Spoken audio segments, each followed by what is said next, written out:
Personne ne l'avait vu venir, mais Boris Nadezhdin entend bien peser dans une présidentielle russe pourtant déjà toute tracée.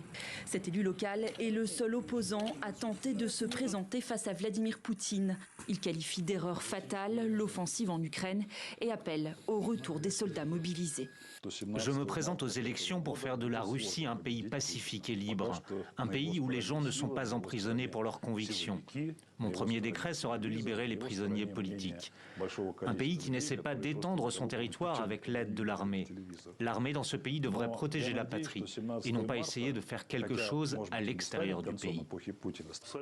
Ancien député passé par l'opposition libérale, il était jusqu'à présent peu connu du grand public.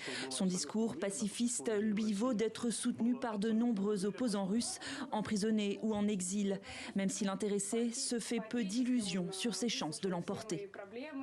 Jusqu'à présent, Poutine a le pouvoir de son côté, il a les services de sécurité de son côté, il a la télévision de son côté et il a l'attention d'un grand nombre de personnes qui n'ont tout simplement jamais vu quelqu'un d'autre que lui à la télévision.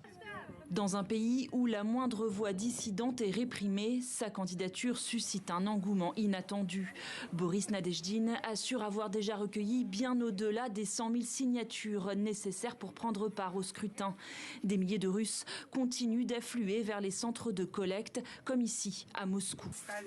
Je suis venue ici déposer ma signature parce que c'est notre candidat et parce qu'il est contre l'opération militaire spéciale. Nous aimerions voir combien de personnes sont d'accord avec notre opinion. C'est une occasion de montrer notre position à l'État et à ceux qui comptent les votes. En tout cas, nos signatures seront remarquées, j'en suis sûr. Face à cette effervescence, quelle sera la réaction du Kremlin? Boris Nadezhdin risque-t-il d'être écarté comme Ekaterina Dounsova en décembre dernier?